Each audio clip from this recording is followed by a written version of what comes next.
जय हिंद दोस्तों, वंदे मातरम। ऐसे कई लोग हैं जो कि शेयर मार्केट को जुआ कहते हैं और ऐसे लोगों के पास ये चीज़ कहने के लिए काफ़ी कुछ बेसिस भी होते हैं। तो आज की जनरेशन जो कि हम देख रहे हैं कि क्वारंटाइन के बाद से, मतलब जब से लॉकडाउन लगा है उसके बाद लोग क्वारंटाइन हुए, उसके बाद से कई लोग हैं जो कि शेयर मार्केट में अपना पैसा इन्वेस्ट करने लगे। उनके लिए एक बहुत ही क्लासिक एग्जाम्पल बन के सामने आया है पेटीएम, कि कैसे आपको नाम बड़े और दर्शन छोटे वाली कहावत के साथ चलना चाहिए और हमेशा आंख बंद करके किसी के ऊपर भरोसा नहीं करना चाहिए।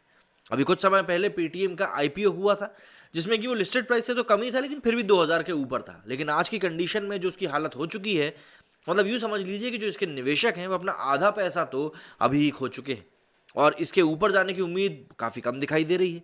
तो समझ लेते हैं कि पेटीएम से किस तरह से लोगों को घाटा हुआ है और क्या कुछ है जो पेटीएम के साथ भविष्य में एक्सपेक्ट किया जा सकता है। सबसे ज़्यादा वैल्यूएशन का दावा कर रही पेटीएम का वैल्यूएशन अब आधा हो गया है। इसका शेयर लगातार 90 दिन पिट रहा है।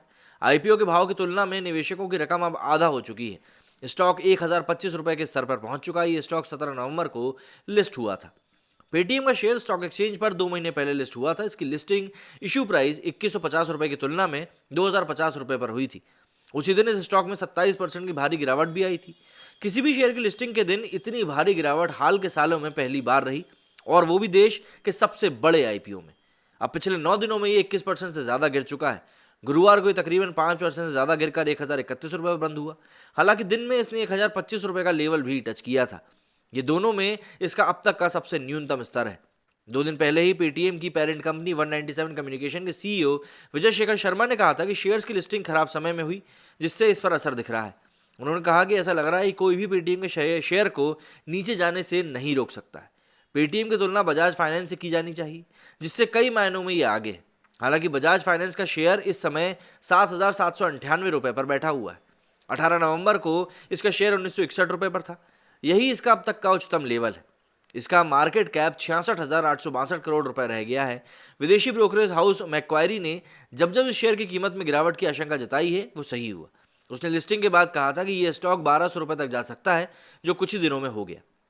इसी हफ्ते मैक्वायरी ने यह भी कहा कि पेटीएम का शेयर 900 रुपये तक जा सकता है। गुरुवार को ये 1025 रुपये तक चला ही गया है। हालांकि अब काफ़ी सारे एनालिस्ट शेयर में ऊपर का लक्ष्य दे रहे हैं।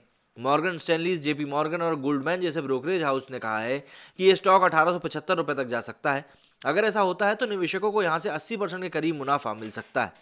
17 नवंबर को कंपनी के प्रेसिडेंट मधुर देवरा ने कहा था कि हम अगर चाहते तो शेयर का भाव और ज़्यादा रख सकते थे, लेकिन निवेशकों के लिए हमने एक उचित बैलेंस प्राइस रखने का निर्णय किया था।